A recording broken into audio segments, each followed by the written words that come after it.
Tudo bem? Júlio Teixeira. Qual a característica do lugar onde eu devo congregar? Onde eu preciso congregar? É sobre isso que nós estaremos falando hoje. 2 Timóteo capítulo 4, versículo do 1 ao 5.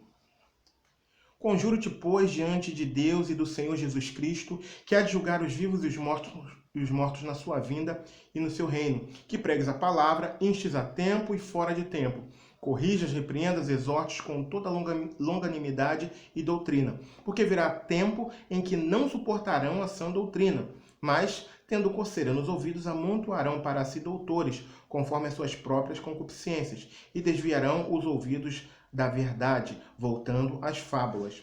Mas tu, sê sóbrio em tudo, sofre as aflições, faze a obra de um evangelista, cumpre o teu ministério.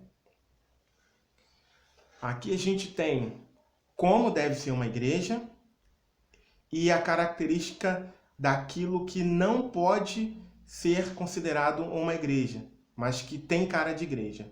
Versículo 2, a gente vê aqui Paulo aconselhando a Timóteo e mostrando como deve ser o pastor da igreja. E, consequentemente, a igreja em si será. E, consequentemente, a igreja em si será conforme seu pastor. Então, versículo 2, que pregue a palavra. Então, o livro de regra e de fé e prática da igreja tem que ser exclusivamente a palavra. Por quê? Porque é através da palavra, né? E Paulo instrui a Timóteo aqui, ó, enche a tempo e fora de tempo. Para quê? Corrigir, repreender, exortar com toda longanimidade e doutrina. Doutrina significa ensino. Então, está aqui a característica de como precisa ser uma igreja. Qual a característica da igreja que eu preciso procurar? Uma igreja que esteja extremamente focada no ensino da palavra. Agora, o outro ponto aqui desse versículo que nós lemos é como ela não deve ser. Porque virá tempo, versículo 3, porque virá tempo em que não suportarão a sã doutrina, mas, tendo coceira nos ouvidos, amontoarão para si doutores conforme as suas próprias concupiscências, e desviarão os ouvidos da verdade, voltando às fábulas. Infelizmente, muitos não querem ouvir a verdade. Muitos não querem saber da verdade. E é por isso, e é por esse motivo, que existem tantos lugares com cara de igreja, com nome de igreja, mas que não são igreja. Porque a demanda é muito grande pelos líderes que vão falar aquilo que as pessoas querem ouvir. A demanda é muito grande. E é por isso que eles existem. Porque a demanda é muito grande. Porque as pessoas estão buscando lideranças que falem aquilo que venha trazer conforto para o seu coração. Elas não procuram pela verdade. Infelizmente, a maioria, não quero generalizar, mas a maioria não procura lideranças que estão preocupadas em trazer a verdade bíblica. Mas elas procuram lugares onde elas tenham o seu ego afagado, tenham o seu pecado esquecido, né? Acariciado. Infelizmente, é isso que acontece. Mas eu quero também trazer para vocês, né, além desses versículos aqui, né, poderia falar muito mais nele, mas eu tenho algumas outras informações para você, para te ajudar, para sugerir a você, tá? Invadiram, né, a igreja atual, as igrejas que se deixaram, né, que se permitiram que isso acontecesse, ferramentas, melhor dizendo, ideologias, tá, que não são ideologias bíblicas. E a primeira dessas ideologias é o pragmatismo. O que é o pragmatismo? O pragmatismo ele é uma corrente filosófica focada em resultados positivos. Como é que funciona isso? Uma liderança ela vai se utilizar de quaisquer meios que forem possíveis e que deem certo. Essa é a ênfase. Que deem certo para atrair as pessoas para aquele lugar. O pragmatismo visa isso. O pragmatismo faz isso. Independente do que eu faça, se a coisa der certo, eu vou continuar fazendo. E eu vou fazer para que atraia as pessoas para a minha igreja, vamos dizer assim. Pragmatismo basicamente é isso. Então, hoje você vê igrejas parecidas com boate. Por que isso? Pragmatismo. Você vê carnaval dentro da igreja, você vê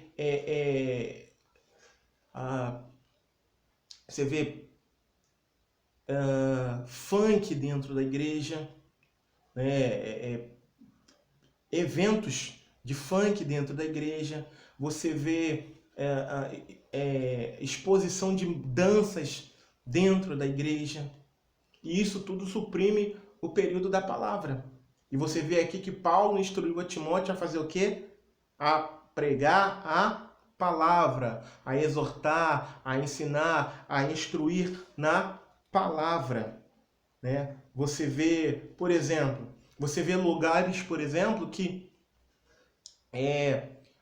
o momento de música da igreja é um espetáculo, é um show musical. Você vê jogo de luz, fumaça, os músicos, sabe, parecendo artistas. Estou dizendo que o pessoal não pode se arrumar bem, longe de mim falar isso, mas eles ferem, de fato, o princípio do que é o louvor congregacional, por exemplo. Por exemplo, o louvor congregacional, ele precisa ter, digamos assim, dois aspectos, só para que você tenha uma ideia. Eu sou músico, para quem não sabe. Então, um louvor congregacional ele precisa ter dois aspectos. O primeiro aspecto é exaltar, glorificar e engrandecer a Deus. Falar dos seus atributos, suas qualidades, falar dos seus feitos, falar de Cristo, falar de salvação, trazer o louvor ele precisa ser didático, tá? O louvor dentro da igreja ele precisa ensinar, mas ensinar o quê? O que os louvores de hoje têm ensinado nas igrejas? Não, ensinar a palavra. O louvor precisa ensinar a palavra, a Bíblia. Precisa ensinar a Bíblia. E não é isso que tem acontecido nos dias de hoje. Na maior parte das igrejas, não é isso que tem acontecido. Como eu estava falando, o louvor exalta o nome de Deus e, ao mesmo tempo, também ele tem a função de instruir a igreja, edificar a igreja. E como é que um louvor pode edificar a igreja? Com a palavra, com ensinos bíblicos da palavra. Mas isso não tem acontecido, infelizmente. E isso é o pragmatismo, porque as músicas, musicalmente falando, são maravilhosas. São maravilhosas. Mas o conteúdo tem desagradado profundamente a Deus. Porque eles têm implantado dentro dessas canções essas ideologias que eu vou falar aqui. Tá? Já falando do pragmatismo, né? Estou falando do pragmatismo. Mas não tem só o pragmatismo que invadiu a maior parte dessas igrejas e tem afastado as pessoas de Deus. Tem também o relativismo. O que é o relativismo? O que prega o relativismo? De que não existe verdade absoluta. O que é verdade para você não é verdade para mim. O relativismo prega isso. O que é pecado para você não é pecado para mim. Você quer ver um exemplo? Alguns meses, um grupo de irmãos fazendo um trabalho evangelístico encontrou um casal, né, de bem jovens, e eles já estavam vivendo juntos, né, mas não eram casados. A Bíblia chama isso de fornicação, mas o ponto não é esse, né? E ali, né, eles conversando, falando da palavra de Deus, eles tocaram no assunto do arrependimento. E aqueles jovens ficaram perplexos com aquilo que estava sendo dito, porque eles declararam: olha, na minha igreja eu nunca ouvi falar sobre esse tipo de assunto. Vejam a gravidade do que aqueles jovens estavam dizendo. Porque o arrependimento é a porta de entrada para a salvação. Como eles nunca ouviram falar de arrependimento? Em Marcos 1,15, Jesus falou sobre isso, né? O tempo está cumprido, o reino de Deus está próximo. Arrependei-vos e crede no Evangelho.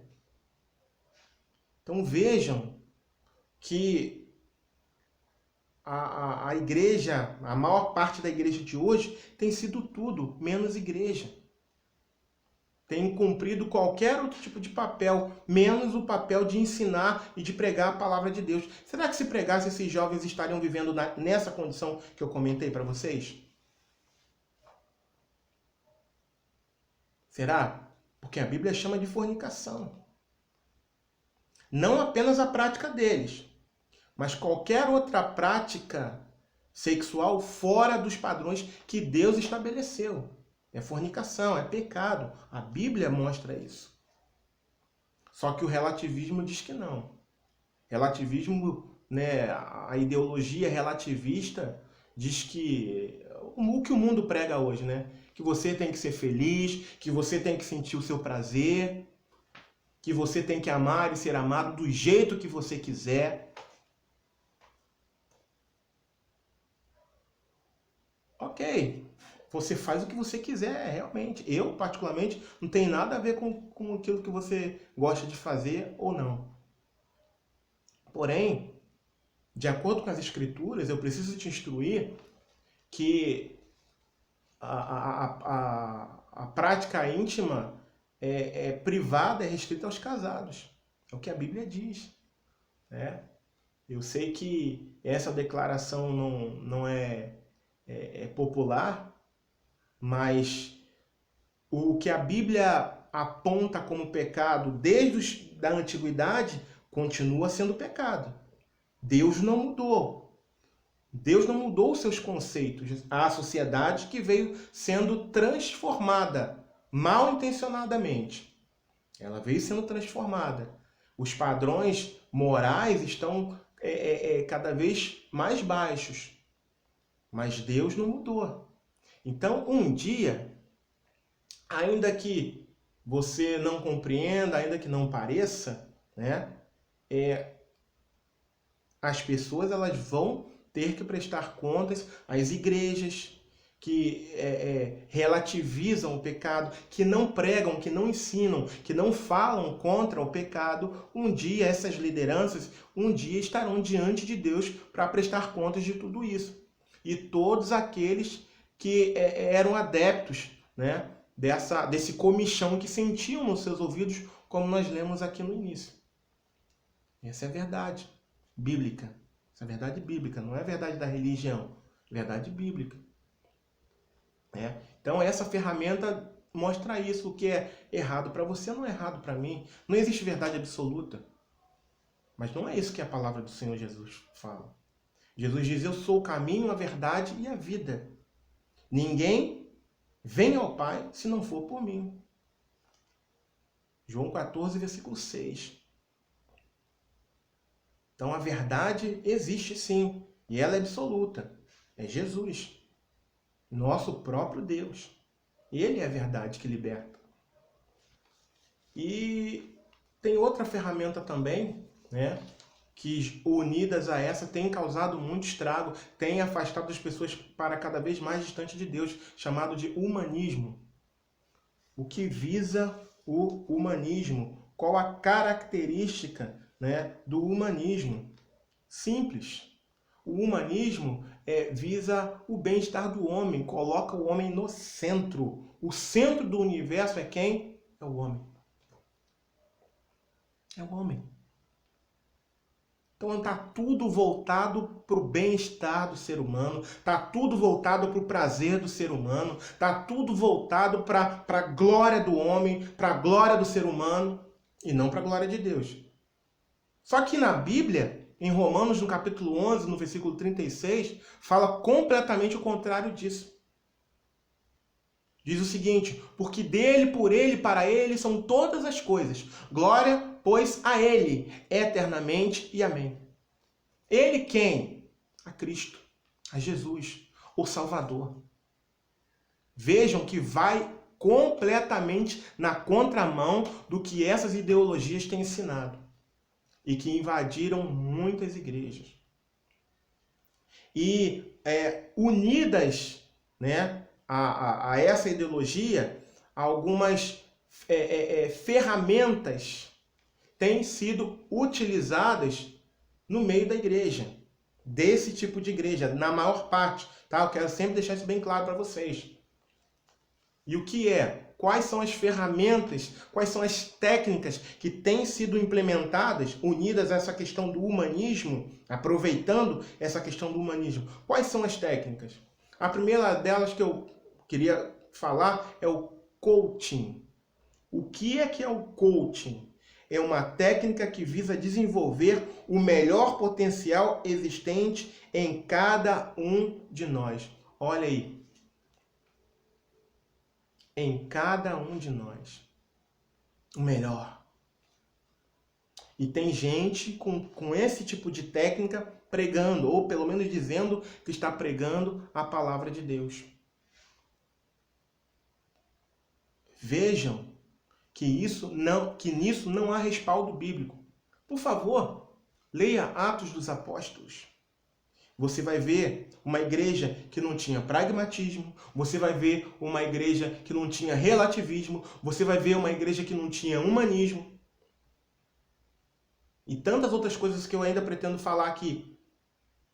Mas uma igreja que tinha poder de Deus. Uma igreja que via o sobrenatural de Deus acontecendo. Uma igreja que não estava charfundada na prática do pecado, mas uma igreja pura, limpa. Uma igreja cheia do poder de Deus. Uma igreja que não tinha nem prata nem ouro, mas tinha o poder de Deus evidente em si mesmo. Essa era a igreja. E essa precisa ser a igreja que você precisa procurar. Não essa que eu estou citando aqui agora. Porque essa vai te levar para cada vez mais distante de Deus. Falei do coaching. Então tem gente pregando, né? Tem um jeito envolvente de pregar. E tá lá, você é o centro, você, sabe, é uma técnica empresarial. Não serve para a igreja, é para a empresa. Para quem trabalha com vendas. Não é para a igreja. Para a igreja é a Bíblia. Para a igreja é a atuação, é o poder do Espírito Santo de Deus. Para a igreja são as doutrinas bíblicas, não técnicas humanas. Mas isso invadiu a igreja nos dias de hoje, infelizmente. A outra técnica, essa é muito engraçada, chamado de stand-up. Qual a definição de stand-up? Espetáculo de humor executado por um comediante. Eu não vejo na Bíblia os profetas, Deus enviando os profetas para irem divertir um povo sofrido, um povo cheio de problema. Não. Eu não vejo Jesus vindo a esse mundo para trazer diversão, para trazer entretenimento para essas pessoas, para as pessoas famintas, sedentas. Não vejo. Não enxergo na palavra, não leio isso na palavra. Eu não vejo os apóstolos saindo em campo. Paulo, por exemplo, grande missionário, no meu ponto de vista, saindo em campo, né, em cada cidade que ele passava, trazendo alegria para o povo, fazendo o povo se mijar de rir, desculpa a expressão. Eu não vejo. Mas eu vejo a pregação, a exposição fiel do Evangelho. O próprio Paulo escreveu isso aos Romanos, se não me falha a memória. Ele disse, eu não me envergonho do Evangelho de Cristo, porque ele é poder de Deus e salvação para todo aquele que nele crê. Paulo disse que o Evangelho é poder de Deus e salvação para todo aquele que nele crê. Não diversão, alegria. É claro que quem está em Cristo tem alegria, uma alegria gerada pelo Espírito Santo. É claro que o cristão não deve viver iracundo, sabe? Não deve viver com aquela cara amarrada. Mas a função dos pastores, a função dos pregadores do Evangelho é pregar o Evangelho e não trazer comédia para o povo. A não ser que ele não queira ser um pastor. Foge dessas pessoas. Foge. Autoajuda. Isso tem contaminado muitas igrejas, muitas igrejas. E qual é a característica da autoajuda? É muito parecido com as outras, né? Porque visa o quê? O homem no centro. Por isso que eu disse que está ligado ao humanismo. Né? E a definição é fazer as pessoas pensar nos seus problemas e aprimorar as suas habilidades. Está centrado em quem? Em Cristo ou no homem? Foge disso. Daquelas palavras, não, você vai vencer. Não, Deus vai te dar. Você vai fazer. Você vai crescer. Você. Sempre você no centro. Para mim, por mim, eu vou conseguir. Não posso ter derrota. Quem foi que disse isso para você? Os teólogos que abraçaram essas ideologias, eles disseram isso para você. Mas a Bíblia não diz isso não. O próprio Jesus ensinou, olha, no mundo tereis aflições. Tem de bom ânimo, eu venci. Uma outra coisa muito grave que adentrou na igreja já há algumas décadas atrás, que é a teologia da prosperidade. Essa realmente dispensa muitos comentários, né? A maioria bate em cima delas, né? Muitos gostam, outros não, mas baseado nessa teologia da prosperidade, eu quero ler um texto com você lá em 1 Timóteo, tá? Eu vou ler aqui para você um texto em 1 Timóteo, no capítulo 6, versículo 8 ao 10. 1 Timóteo 6, versículo do 8 ao 10. Diz o seguinte: tendo, porém, sustento, e com o que nos cobrirmos, estejamos com isso contentes. Paulo está dizendo isso a Timóteo. Mas os que querem ser ricos caem em tentação e em laço e em muitas concupiscências loucas e nocivas, que submergem os homens na perdição e ruína. Porque o amor ao dinheiro é a raiz de todos os males, e nessa cobiça alguns se desviaram da fé e se traspassaram a si mesmos com muitas dores. Isso é grave, muito grave. E tem muita gente atrás de locais assim, porque é gente, na sua maioria, que não quer saber de trabalhar. É gente que, na sua maioria, que não quer saber de gastar tempo estudando, se preparando para um concurso público, por exemplo, ou estudando numa faculdade, trabalhando de dia, estudando à noite. Não quer pagar esse preço e, em nome da fé, acha que vai enriquecer. Pelo contrário, se engana, né? Está sendo enganado e se engana, porque é levado ao erro, ao engano, ao espírito de engano, e fica injetando dinheiro em lugares que tem nome de igreja, mas não são igreja, não é essa igreja limpa e adornada que Jesus vem buscar. Não é. As suas lideranças não são pastores idôneos, não são. Não estão preocupadas com a salvação do povo, não estão preocupadas com o ensino da palavra de Deus. Não estão. Estão preocupados com o bolso, estão preocupados em fazer dessas pessoas negócio, que diz a palavra. Né? Então, infelizmente, visam o lucro, visam o dinheiro. E Deus não está nesse negócio.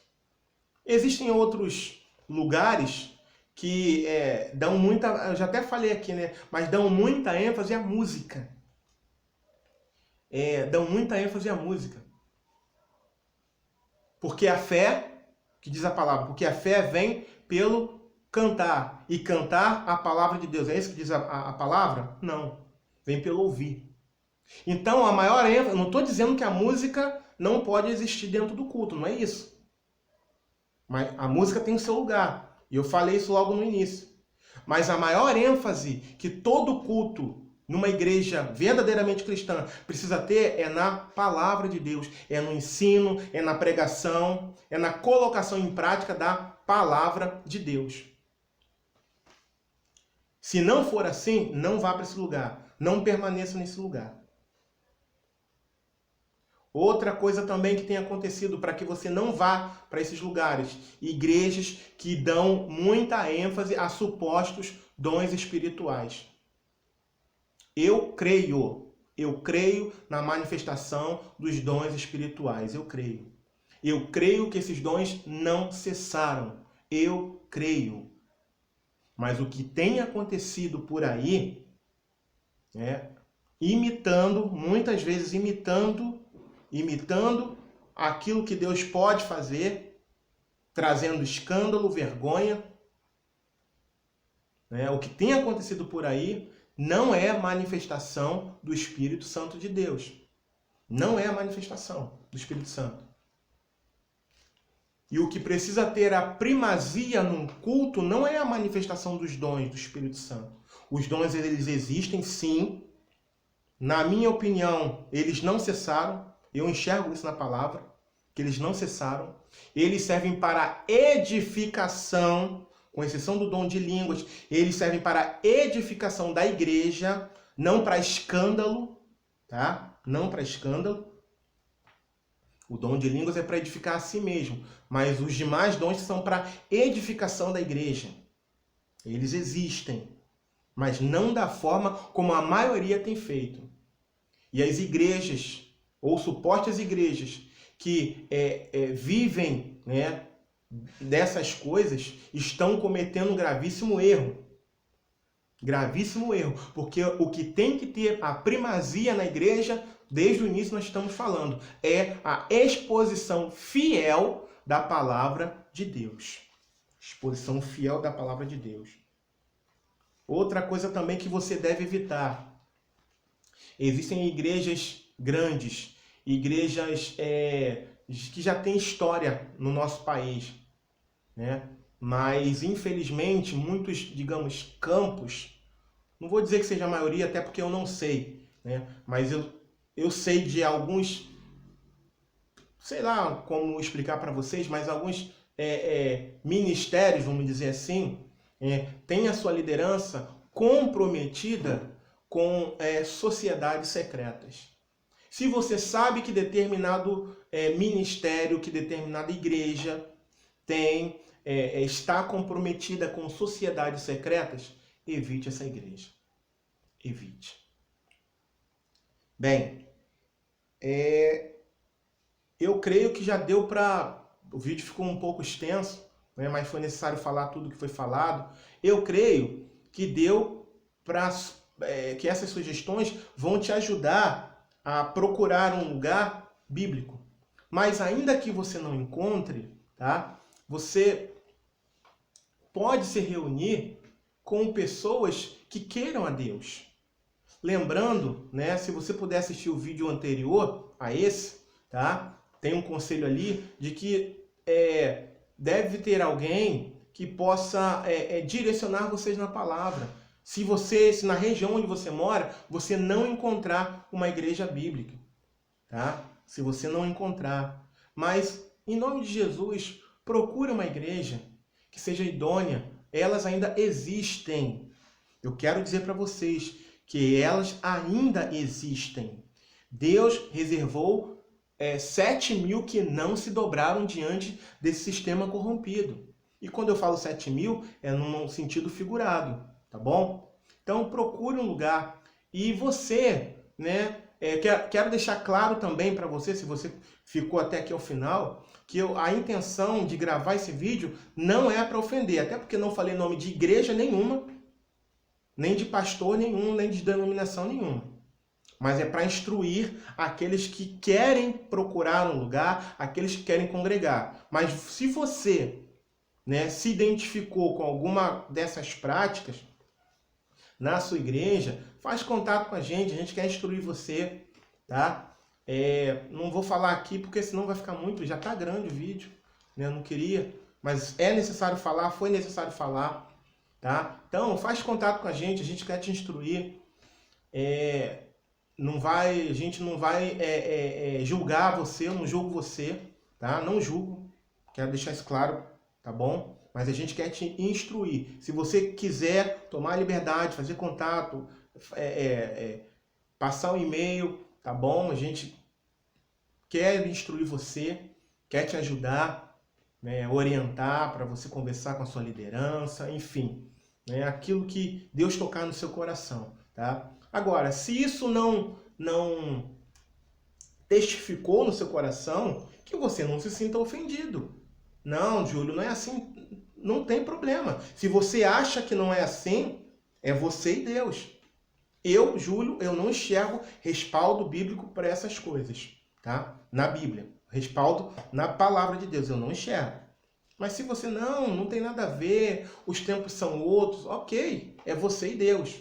É você e Deus, tá bom? Mas você que testificou no seu coração que você não esteja indo para esses lugares. É uma sugestão que eu te dou em nome de Jesus, baseado na palavra de Deus. Que Deus abençoe a sua vida, para a honra e para a glória do nome dele. Amém?